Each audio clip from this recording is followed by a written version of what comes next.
तो जय हिंद मेरे प्यारे साथियों। दोस्तों दिल्ली होमगार्ड, जी हाँ दोस्तों, दिल्ली होमगार्ड में जो नई भर्ती आई है उसके बारे में आज की इस वीडियो में मैं चर्चा करूंगा और बताऊंगा कि कौन कौन से लोग फॉर्म को फिल कर सकते हैं, क्या एज सैलरी सिलेक्शन प्रोसेस रहने वाला है।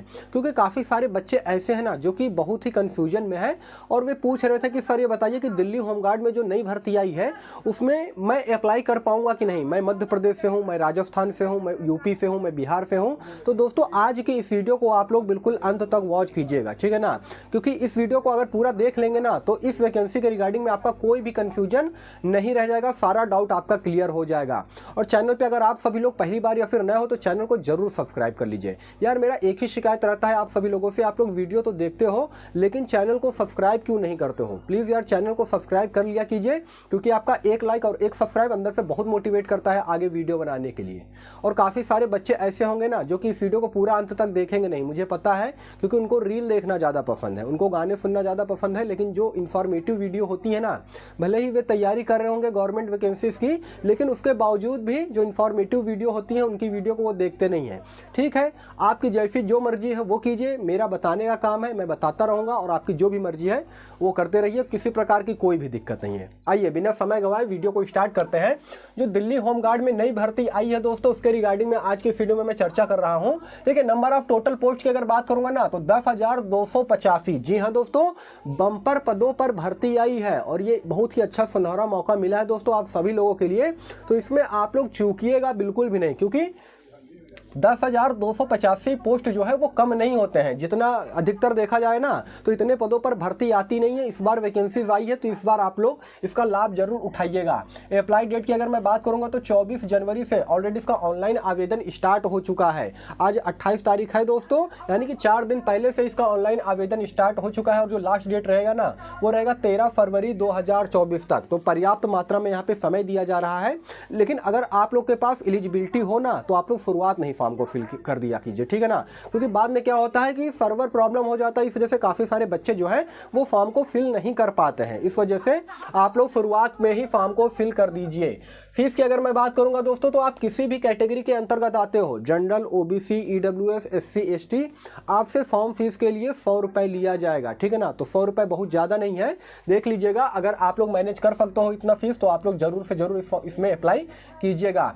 एज लिमिट की अगर मैं बात करूंगा दोस्तों तो 20 साल से लेकर के 45 साल तक के जो कैंडिडेट है ना वो यहाँ पर फॉर्म को फिल कर सकते हैं। तो ये कहीं ना कहीं आप सभी लोगों के लिए बहुत ही बड़ा प्लस पॉइंट है दोस्तों कि 20 साल से लेकर के मिनिमम एज 20 साल होना चाहिए और 45 साल तक के जो कैंडिडेट है वो फॉर्म को फिल कर सकते हैं। और जो आपका एज काउंट किया जाएगा वो काउंट किया जाएगा 2 जनवरी 2024 से। आपका मिनिमम एज 20 साल और मैक्सिमम एज 45 साल के अंदर रहना चाहिए, तब आप फॉर्म को फिल कर सकते हैं। देखिए यहाँ पर किसी प्रकार का कोई डाउट ना हो, इस वजह से मैंने यहाँ पे डेट ऑफ बर्थ भी लिख रखा है। अगर आपका डेट ऑफ बर्थ 2 जनवरी 1979 यानी कि 1979 से लेकर के 1 जनवरी 2004 के बीच में होना, अगर आपका डेट ऑफ बर्थ इसके बीच में है तो आप इस फॉर्म को फिल कर सकते हो, ठीक है ना। अब मुझे नहीं लगता है कि एज में किसी प्रकार का आपको कोई भी कंफ्यूजन होगा। आइए अब आगे बढ़ते हैं। क्वालिफिकेशन की अगर मैं बात करूंगा तो सभी 12वीं पास छात्र और छात्राएं यहां पर फॉर्म को फिल कर सकते हैं। अगर एक्स सर्विसमैन की अगर मैं बात करूंगा तो वे केवल 10th पास भी अगर होंगे तो वो भी इस फॉर्म को फिल कर सकते हैं। बाकी जो फ्रेशर कैंडिडेट है उनके लिए यहाँ पे क्वालिफिकेशन 12वीं पास रखा गया है, तो लगभग 12वीं पास तो सभी विद्यार्थी होते ही हैं। सिलेक्शन प्रोसेस की मैं बात करूंगा तो सबसे पहले इसमें आपका फिजिकल टेस्ट होगा दोस्तों।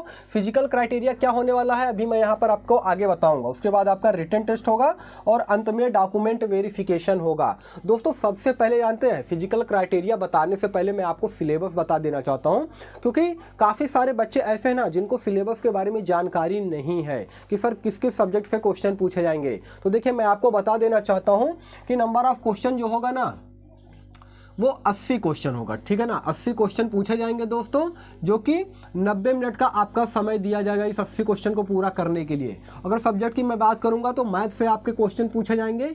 उसके अलावा साइंस से, जी हाँ दोस्तों, साइंस से आपके क्वेश्चन पूछे जाएंगे। तीसरे नंबर की मैं बात करूंगा तो आपका रीजनिंग से भी क्वेश्चन पूछा जाएगा। उसके अलावा दोस्तों चौथे नंबर की बात करूंगा तो दिल्ली जीके, जी हाँ दोस्तों, जो दिल्ली की संस्कृति है, दिल्ली का मतलब इतिहास है, उससे संबंधित भी क्वेश्चन आपका यहाँ पर पूछा जाएगा। उसके अलावा 5वें नंबर की मैं बात करूँगा तो संविधान से भी आपका क्वेश्चन पूछा जाएगा। संविधान का मतलब यह है कि जैसे कि अनुच्छेद पूछ लिया, धारा पूछ लिया है कि नहीं, संविधान संशोधन से रिलेटेड क्वेश्चन पूछ लिए, तो इस प्रकार से भी आपका यहाँ पे क्वेश्चन पूछा जाएगा। उसके अलावा 6वें नंबर की मैं बात करूंगा तो हिस्ट्री। जी हाँ दोस्तों, हिस्ट्री से भी आपका क्वेश्चन पूछा जाएगा, यानी कि इतिहास से भी क्वेश्चन पूछे जाएंगे।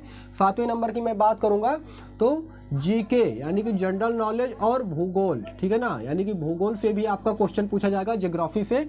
और 8वें नंबर की मैं बात करूंगा तो यहाँ पे करंट अफेयर्स, जो रिसेंटली में जो भी घटनाएं घटती है, करंट अफेयर से भी आपका क्वेश्चन पूछा जाएगा। तो ये टोटल सिलेबस हो गया दोस्तों, इसी के अंदर से आपका जो है क्वेश्चन पूछा जाएगा। तो जिस प्रकार से जनरली आप लोग रेलवे की तैयारी करते हो, एसएससी की तैयारी करते हो, बैंक की तैयारी करते हो ना, तो उसमें भी इसी प्रकार के सब्जेक्ट पूछे जाते हैं। सेम उसी सब्जेक्ट से आपका क्वेश्चन पूछा जाएगा, कोई अलग से नहीं पूछा जाएगा, ठीक है ना। अब मैं यहाँ पर आपको बता देना चाहता हूँ फिजिकल क्राइटेरिया क्या रहने वाला है। तो मेल कैंडिडेट का अलग और फीमेल कैंडिडेट का मैंने यहाँ पर अलग लिख रखा है, ठीक है ना। हाइट की मैं बात करूंगा दोस्तों तो मेल कैंडिडेट के लिए 165 सेंटीमीटर होना चाहिए और फीमेल कैंडिडेट के लिए यहाँ पर 152 सेंटीमीटर होगा तो चलेगा। रनिंग की मैं बात करूंगा यानी कि दौड़ की बात करूंगा तो मेल कैंडिडेट के लिए 1600 मीटर यानी कि 1.6 किलोमीटर के रेस को आपको पूरा करना पड़ेगा। वहीं पर फीमेल की मैं बात करूंगा तो उनको भी 1.6 किलोमीटर यानी कि 1600 मीटर के रेस को यहाँ पे पूरा करना पड़ेगा। अब यहाँ पर देखिए एज के हिसाब से आप लोग समझिए कि रनिंग जो है वो कितने समय के अंतर्गत में पूरा कर लेना है, ठीक है ना। तो वे कैंडिडेट जिनका की एज 30 साल से कम है दोस्तों, उनका 6 मिनट का समय दिया जाएगा। 6 मिनट के अंदर आपका 1.6 किलोमीटर के रेस को पूरा करना होगा। और फीमेल कैंडिडेट की मैं बात करूंगा तो उनको 8 मिनट का समय दिया जाएगा। जिनका एज 30 साल से लेकर के 40 साल के बीच में है, मेल कैंडिडेट के लिए 7 मिनट का समय दिया जाएगा और फीमेल कैंडिडेट के लिए यहाँ पर 9 मिनट का समय दिया जाएगा। जिनका एज 40 से 45 साल के बीच में है, मेल कैंडिडेट के लिए उनको 8 मिनट का समय दिया जाएगा और फीमेल कैंडिडेट के लिए यहाँ पर 10 मिनट का समय दिया जाएगा इस रनिंग को पूरा करने के लिए। तो उम्मीद है दोस्तों कि आप सभी लोग फिजिकल क्राइटेरिया अच्छे तरीके से समझ गए होंगे। अगर इसमें किसी प्रकार का कोई भी डाउट रह गया हो ना तो आप कमेंट कर दीजिएगा। मैं पूरी कोशिश करूंगा कि आपको रिप्लाई देकर के आपको पूरा जो कंफ्यूजन है उसे दूर कर दिया जाए, ठीक है ना। आइए अब आगे बढ़ते हैं। अब सबसे इंपॉर्टेंट ये है कि सर ये बता दीजिए कि कौन कौन से छात्र इस फॉर्म को फिल कर सकते हैं। क्या सभी राज्य वाले बच्चे जो है इस फॉर्म को फिल कर सकते हैं? तो दोस्तों यहाँ पर आप सभी लोग इस चीज़ को आप लोग ध्यान से समझिएगा, ठीक है ना। यहाँ पर तो कंडीशन ये रख दिया गया है, सबसे पहला कंडीशन ये है कि सिटीजन ऑफ इंडिया यानी कि जो भारत का नागरिक होना चाहिए वही बच्चे फॉर्म को फिल कर सकते हैं। तो ये तो ठीक है, लेकिन उसके अलावा यहाँ पर दूसरा कंडीशन ये रख दिया गया है कि आपके पास दिल्ली का रेजिडेंशियल सर्टिफिकेट होना चाहिए, यानी कि दिल्ली का निवास प्रमाण पत्र होना चाहिए, परमानेंट निवास प्रमाण पत्र, तभी जाकर के आप इस फॉर्म को फिल कर सकते हैं। या फिर उसके अलावा आपके पास दिल्ली का वोटर आईडी कार्ड होना चाहिए, राशन कार्ड होगा, आधार कार्ड होगा या फिर ड्राइविंग लाइसेंस वगैरह होगा। कुल मिलाकर जो दिल्ली एनसीआर या दिल्ली का अगर बना है ना, तभी जाकर के आप फॉर्म को फिल कर सकते हो। और आप अदर स्टेट से आते हो, जैसे कि आप उत्तर प्रदेश, बिहार, मध्य प्रदेश, झारखंड, छत्तीसगढ़ कहीं से भी आते हो और आपके पास अगर दिल्ली का रेजिडेंशियल सर्टिफिकेट नहीं है तो आप इस फॉर्म को फिल नहीं कर सकते हो। जी हाँ दोस्तों, यही हकीकत है। तो केवल दिल्ली वाले बच्चों के लिए यहाँ पर ये वैकेंसीज निकाली गई है, जिसमें कि 10,285 पदों यानी कि बम्पर पदों पर ये भर्ती आई हुई है। तो दोस्तों यही सारा सब कुछ जानकारी देना था। वीडियो अगर आपको इन्फॉर्मेटिव लगा हो तो वीडियो को लाइक कीजिएगा, चैनल को सब्सक्राइब कीजिएगा। अच्छा, एक बात मैं आपको अंत में और बता देना चाहता हूँ, काफ़ी सारे बच्चे सैलरी के बारे में भी जानना चाहेंगे। तो देखिए, जो आपको इसमें सैलरी दिया जाएगा ना, दिल्ली होमगार्ड में जो बेसिक पे दिया जाता है वो दिया जाता है लगभग 25,000 के आसपास आपको यहाँ पर मंथली सैलरी दिया जाएगा, ठीक है ना। लेकिन यहाँ पर एक कंडीशन और भी रखा गया है कि ये जो जॉब है ना, ये केवल 2 साल तक के लिए है। उसके बाद आपका 2 साल पूरा होने के बाद आपको 3 साल और बढ़ा दिया जाएगा। तो कहने का मतलब ये है कि आप क्या कर सकते हैं कि जॉब तो कर ही सकते हैं, तो उसके अलावा आप अदर गवर्नमेंट जॉब की तैयारी कर रहे हो तो वो भी कर सकते हो और साथ में आप जो है दिल्ली होमगार्ड में भी काम कर सकते हो। तो दोस्तों यही सारा सब कुछ जानकारी देना था। अगर वीडियो आपको इन्फॉर्मेटिव लगा हो तो वीडियो को लाइक कीजिएगा, चैनल को सब्सक्राइब कीजिएगा। बाकी फिर मिलेंगे किसी नेक्स्ट वीडियो में, तब तक के लिए धन्यवाद।